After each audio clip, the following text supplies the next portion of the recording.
37번 볼게요. 37번의 주제는 운동 반대 방향의 마찰력은 자전거를 감속시킨다. 자, 어떤 문장이 동사의 원형으로 시작을 하면 이거 명령문이죠. 그래서 대절이라고 상상을 해봐라. 이렇게 해석을 하면 돼. 여러분들이 평평한 도로에서 당신의 자전거를 페달을 밟고 있다고 상상을 해봐라. 페달을 밟으면 돌아가겠지. 그래서 그 다음 stop 다음에 ing 보이죠? stop ing 하면 어떤 동작을 하던 것을 멈추다 이렇게 해석하면 되거든요. 여러분들은 페달을 밟던 것을 뭐한다? 멈춘다. 어떠한 힘도 너를 앞으로 나아가게 하기 위하여 이제는 작동을 하지 않는다. 페달을 밟다가 멈추면 그러면 어떠한 힘도 너를 앞으로 나아가도록 작동하지 않는다는 얘기야. 그러면 무슨 일이 생길까? 여러분들은 점차적으로 느려진다. 그냥 넘어가서 당신은 어떻게 더 짧은 거리 안에 더 갑자기 느려질 수가 있는가? 그러니까 어떻게 하면 더 갑자기 확 멈출 수가 있냐? 라고 물어본 거야. 그래서 그 방법이 뒤에 나오거든. By putting the brakes on. 그래서 put A on 하면 A를 작동시키다 이렇게 해석이 되거든요. 그래서 뭐 함으로써? 브레이크를 작동시킴으로써. 그 다음 because는 뒤에 뭐가 온다? 주어 동사가 나오지. 그래서 여기 주어 동사 나온 거 확인을 해야 돼요. 자, 그래서 이렇게 묶었고, 자, 해석을 해보면 브레이크가 여러분의 움직임을 바꾸어서, 여기 연속 동작이야. 분사 구문인데 바꾸어서 여러분을 더 갑자기 느리게 만들기 때문에, 그래서 그것들, 브레이크를 얘기하는 거야. 브레이크들은 브레이크들을 얘기하는 거야. 그것들이 바퀴의 테두리예요. 얘가 바퀴의 테두리를 뭐하고? 잡고, 그리고 바퀴의 테두리에 마찰을 일으키면서 자전거와 그리고 당신에게 힘을 가하고 있음에 틀림이 없다. 여기까지 됐지? 자, 그러니까 브레이크를 딱 하면은 그러면 내가 가던 움직임이 반대로 이제 움직이는 거야. 그러니까 브레이크가 우리가 가고 있었던 방향 반대로 힘을 가하게 돼서, 그래서 우리는 갑자기 느려지게 되는 거야. 여기까지 되시죠? 자, 그리고 또 브레이크는 어떤 역할을 하냐면 바퀴의 테두리 있지. 거기를 이 브레이크가 꽉 잡아가지고 마찰을 일으키는 거야. 그래서 그렇게 함으로써 자전거하고 그리고 자전거에 타고 있는 당신에게 반대 힘을 가하고 있다는 얘기야. 자, 다시 해석을 해볼게요. 여기가 분사구문 연속 동작이고 얘를 뭐뭐 하면서라고 해석을 할 거고요. 순서가 1, 2, 3이라고 생각을 하면 돼요. 그리고 여기서 그립이 잡다, 그리고 rub on이 무엇에 마찰을 일으키다인데, 이 동사와 이 동사의 공통 목적어가 바퀴 테두리로 같기 때문에 뒤에다가 한 번만 썼다는 것도 확인해야 되고, 여기 분사구문 보면 이게 사역동사거든. 사역동사, 목적어, 다음에 뭐 온다? 동사의 원형 온다는 거 기억나죠? 그래서 여기에 느려지다라는 동사의 원형이 사용이 된 거야. 다시 해석을 해보면 브레이크가 당신의 움직임을 바꾸어서 당신을 더 갑자기 느리게 만들기 때문에 브레이크들이 바퀴의 테두리를 잡고 그리고 마찰을 일으키면서 그것들은 자전거와 그리고 당신에게 힘을 가하고 있음에 틀림이 없다. 이것은 뭐라고 불리는 힘이냐면 마찰력이라고 불리는 힘이고, 그냥 관계대명사 앞에 콤마 찍혀 있으니까 두 단어로 바꿔야 되겠지. 그리고 이 마찰력은 tend to 하면은 뭐뭐 하는 경향이 있다 라는 뜻이고, 여기서 moving things가 하나의 표현이야. 움직이는 것들이라고 해석하면 돼요. 그리고 이 마찰력은 움직이는 것들을 느리게 하는 경향이 있다. 뭐 함으로써, by ing도 나왔지? 뭐뭐 함으로써. 그리고 방향이라는 명사랑 반대의 라는 형용사, 이 사이에 뭐가 생략이 되어 있냐면 which is 해가지고 주격관계대명사 플러스 비동사가 생략이 되어 있는 거야.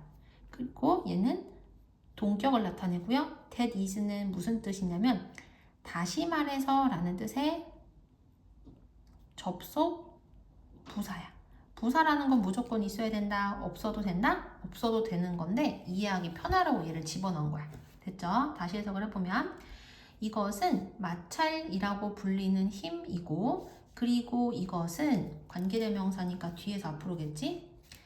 움직임에 반대되는 방향. 그래서 여기까지 요만큼이랑 그리고 뒤쪽으로가 같은 표현인 거야. 움직임과 반대되는 방향. 다시 말해서 뒤쪽으로 작용함으로써 움직이는 것들을 느리게 하는 경향이 있다. 자, 6번 문장 진짜 중요하거든요. 다시 해석해 볼게. 이것은 마찰력이라고 불리는 힘인데 그리고 이것은 움직임에 반대되는 방향, 그게 바로 어디야? 다시 말해서 뒤쪽으로 작용함으로써 움직이는 사물들을 느리게 만드는 경향이 있다. 그래서 마찰력은 어떤 역할을 한다? 움직임에 반대되는 방향, 즉 뒤쪽으로 작용을 해서 원래 앞쪽으로 움직이고 있던 물건들을 느리게 만드는 역할을 한다는 얘기야. 여기까지 되시죠? 자, 그리고 아까 전에 put a on 할 때 얘가 작동시키다라는 의미를 가지고 있었잖아. 여기서도 on이 작동시키다랑 똑같은 뜻인 거야. 그래서 심지어 브레이크가 작동되지 않을 때에도 there is, there are 하면 비동사에 뒤에 나오는 얘가 주어지. 그래서 다른 마찰력들이 있다. 근데 어떤 마찰력들이 있는지를 꾸며주는 거야. 당신과 그리고 당신의 자전거에 작용하는 다른 마찰력들이 있다. 그다음 넘어가서 and it 그리고 그것들이겠지. 왜냐면 앞에서 선행사가 뭐가 되냐면 다른 마찰력들인 거야. 그럼 마찰력 여러 개니까 and it이 아니라 and 되겠지. 그리고 그것들은 또한 당신을 어떻게 한다? 느리게 만든다. slow down 얘도 두 개의 단어로 이루어진 이어 동사거든. 이어 동사에서 제일 중요한 게 뭐다? 이어 동사의 목적어가 이렇게 대명사일 때는 무조건 이어 동사의 사이에다가만 이렇게 쓸 수 있지. 요거를 slow down you 이렇게는 바꿔 쓸 수 있다 없다? 없다는 거야. 됐지? 다시 해석을 해볼게요.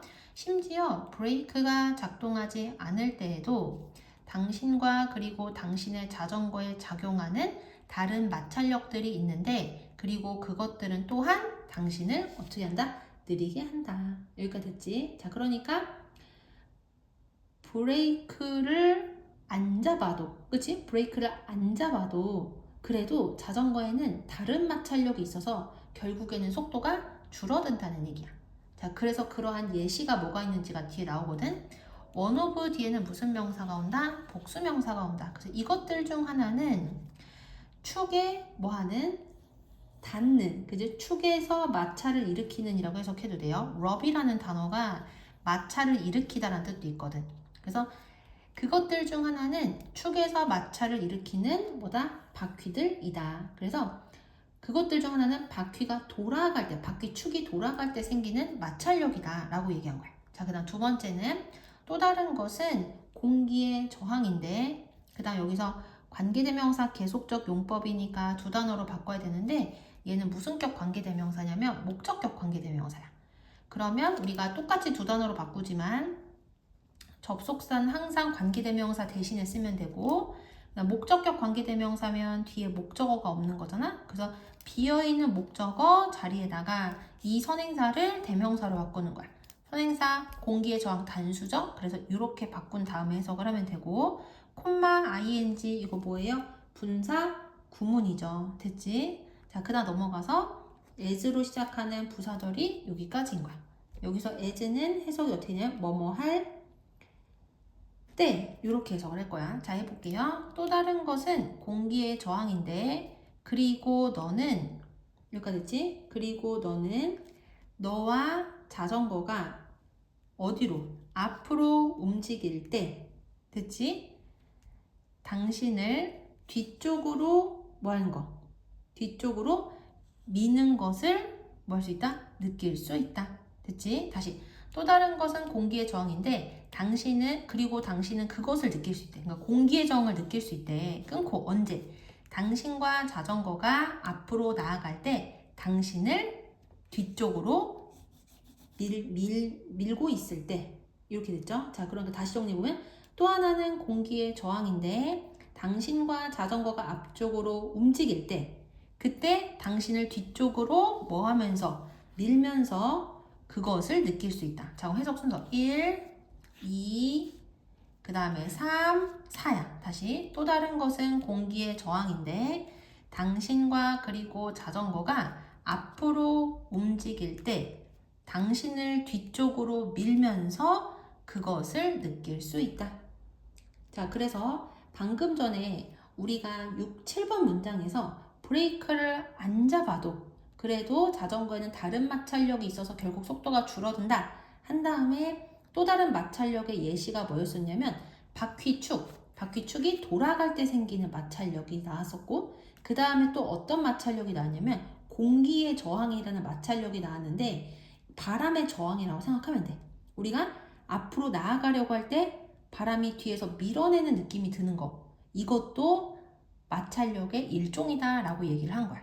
그 다음 넘어가서 마지막 문장 apply A to B 하면 A를 B에 적용하다 이렇게 해석을 하면 되고 did 뒤에는 무슨 명사가 와야 된다? 복수 명사가 와야 된다. 그래서 당신이 이러한 개념들을 자동차가 아니죠. 여기서는 카트죠. 카트, 수레를 얘기하는 거야. 수레와 같은 당신 주변에 있는 무엇인가에 적용을 하면 그러면 당신은 무엇이 마찰력을 만들어낼 수 있는지를 볼 수 있다.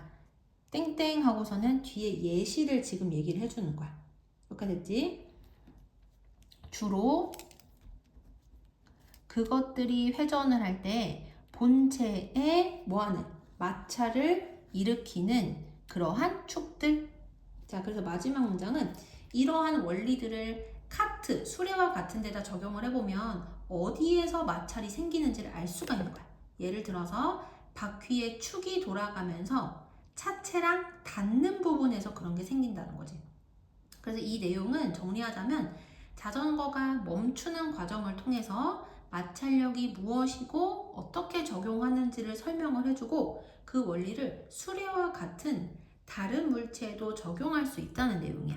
다시 해석을 마지막 문장으로 해볼게. 당신이 이러한 개념들을 수레와 같은 당신 주변에 있는 무엇인가에 적용을 해보면 당신은 무엇이 마찰을 일으킬 수 있는지를 볼 수 있게 된다. 주로 여기서 얘는 뭘 얘기한다고? 축을 얘기한 거야. 이 axles. 축들이 회전을 할 때 본체에 비비는 축들. 그래서 여기 rubbing on the body가 얘를 꾸며준 역할을 하는 거야.